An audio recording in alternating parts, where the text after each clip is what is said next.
আসসালামু আলাইকুম, সবাইকে স্বাগত জানাচ্ছি আমার দেশ লিড নিউজে। সঙ্গে আছি তামান্না মিনহাজ। আগামী ফেব্রুয়ারিতে অনুষ্ঠিত হতে যাচ্ছে ত্রয়োদশ জাতীয় সংসদ নির্বাচন। এই নির্বাচনকে সামনে রেখে জোর প্রস্তুতি শুরু করেছে দেশের প্রধান দুটি দল, বাংলাদেশ জাতীয়তাবাদী দল বিএনপি ও বাংলাদেশ জামায়াত ইসলামী। এই দুটি দলের নির্বাচনী প্রস্তুতি নিয়েই আজ আমাদের দু পর্বে লিড নিউজের আয়োজন। দ্বিতীয় পর্বে জানাবো জামায়াত ইসলামীর প্রস্তুতির কথা।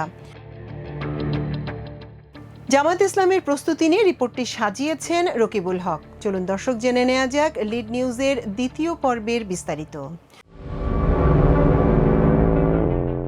ত্রয়োদশ জাতীয় সংসদ নির্বাচন ঘিরে ব্যাপক তৎপরতা চালাচ্ছে জামায়াত ইসলামী। সেরে ফেলেছে অনেক প্রস্তুতিও। এরই মধ্যে সব আসনে প্রার্থীদের নাম ঘোষণা করেছে দলটি। দফায় দফায় তাদের নিয়ে কর্মশালাও করা হচ্ছে। পাশাপাশি ভোটের সুষ্ঠু পরিবেশ, জুলাই সনদের আইনি ভিত্তি, পিআর পদ্ধতি চালু সহ নানা দাবি দাওয়া নিয়ে সরব আছে রাজপথে। একই সঙ্গে তৈরি করা হচ্ছে ইশতেহার। এতে জনগণের আশা আকাঙ্ক্ষার আলোকে চাঁদাবাজ, দুর্নীতিমুক্ত এবং মানবিক ও কল্যাণ রাষ্ট্র গঠনের প্রতিশ্রুতি থাকবে বলে জানা গেছে। জামায়াতের নির্বাচনের জোর প্রস্তুতির অংশ হিসেবে ইসলামী ও সমমনা দলগুলোকে নিয়ে জোট গঠনের প্রচেষ্টাও চলছে।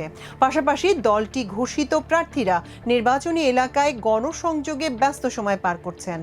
ভোটারদের দেয়া হচ্ছে জামায়াতের পক্ষ থেকে নানা প্রতিশ্রুতি।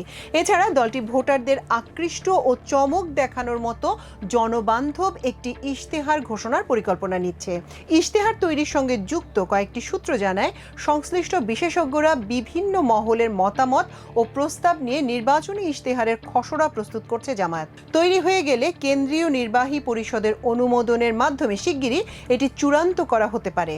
তবে তফসিল ঘোষণার পরই এটি সারা দেশে ভোটারদের সামনে উপস্থাপন করবে দাঁড়িপাল্লা প্রতীকে নির্বাচন প্রত্যাশী দলটি। দলের নির্বাচনী ইশতেহার কেমন হতে পারে জানতে চাইলে জামায়াতের কেন্দ্রীয় কর্মপরিষদ সদস্য, ঢাকা মহানগর দক্ষিণ জামায়াতের নায়েবে আমির ও ঢাকা ৮ আসনে দলীয় প্রার্থী অ্যাডভোকেট ডক্টর হেলাল উদ্দিন বলেন, দেশের মানুষ নতুন কিছু চাচ্ছে। গতানুগতিক রাজনীতি থেকে বের হয়ে নতুন বন্দোবস্ত চাচ্ছে জনগণ। তাদের প্রত্যাশার সঙ্গে আমাদের প্রতিশ্রুতি অভিন্ন। জামাত ন্যায়, ইনসাফ ভিত্তিক ও বৈষম্য মুক্ত দেশ গড়ার অঙ্গীকার দিয়ে ইশতেহার সাজাবে। দল, মত, ধর্ম, বর্ণ নির্বিশেষে সবার সমান অধিকারের কথা বলা হবে। কর্মসংস্থানের বিষয়েও গুরুত্ব দেওয়া হবে। বেকারত্ব মুক্ত দেশ, যোগ্যতা অনুযায়ী সবার জন্য চাকরি বা কর্মসংস্থান, সব পর্যায় থেকে ঘুষ, দুর্নীতি অবসান ঘটানোর উদ্যোগ নেওয়া হবে। তিনি আরও বলেন, নারীদের ক্ষেত্রে উপযোগী কর্মসংস্থানের ব্যবস্থা করা হবে। শিক্ষা ও কর্মক্ষেত্রে তাদের সমান সুযোগ বা অধিকার নিশ্চিতের উদ্যোগ নেওয়া হবে। এগুলো বাস্তবায়ন হলেই দেশ ঘুরে দাঁড়াবে বলে আমরা মনে করি। বর্তমানে নির্বাচনী প্রচার ও গণসংযোগে এসব প্রত্যাশার কথাই আমরা বলছি, ভোটারদের আশ্বাস দিচ্ছি। এ বিষয়ে জানতে চাইলে জামায়াতের সেক্রেটারি জেনারেল ও সাবেক এমপি অধ্যাপক মিয়া গোলাম পরওয়ার বলেন, নির্বাচনী ইশতেহার প্রস্তুতির কাজ চলছে। অভ্যন্তরীণ বিভিন্ন স্টেক হোল্ডার ও বিশেষজ্ঞদের মতামত নিয়েই এটি প্রস্তুত করা হবে এবং দলের নির্বাহী পরিষদে তা চূড়ান্ত করা হবে।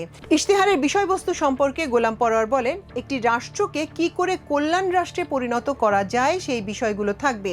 রাষ্ট্রের সব অর্গানকে দুর্নীতিমুক্ত ও আর্থসামাজিক উন্নয়নের কথা থাকবে। অর্থনীতি, কৃষি, শিক্ষা, স্বাস্থ্য, নারী, জুডিশিয়ারি, দুর্নীতি দমন কমিশন সহ সব খাতে অসাধারণ পরিবর্তন কিভাবে করা হবে সেই বিষয়গুলো আমাদের ইশতেহারে থাকবে। আগামী জাতীয় নির্বাচনের ইশতেহার বিষয়ে বিভিন্ন বক্তৃতায় আভাস দিয়েছেন জামায়াতের আমির ডাক্তার শফিকুর রহমান। গত ৪ জুলাই রংপুরে এক জনসভায় তিনি এ প্রসঙ্গে বলেন, বিগত ৫৪ বছরে যারা সংখ্যালঘুদের নির্যাতন করা হচ্ছে বলে মায়াকান্না করেছে, আমি মহান রবকে সাক্ষী রেখে বলছি, সংখ্যালঘুদের বাড়িঘর, জমি জমা এরাই ডাকাতি করেছে। আমরা সংখ্যালঘু, সংখ্যাগুরু মানি না। এদেশে যারাই জন্মগ্রহণ করেছে তারা সবাই সমমর্যাদার গর্বিত নাগরিক। আমরা কথা দিচ্ছি, সংবিধান আমাদেরকে যা দেবে আমরা তার পাহারাদার হব ইনশাল্লাহ। তারা মালিক হয়েছিল রাষ্ট্রের, আমরা জনগণের সেবক হব ইনশাল্লাহ। দর্শক, আমাদের আজকের ২ পর্বের লিড নিউজের এটি ছিল শেষ কিস্তি। ইনশাল্লাহ আগামীকাল আবারও আরেকটি লিড নিউজ নিয়ে আপনাদের সামনে হাজির হব।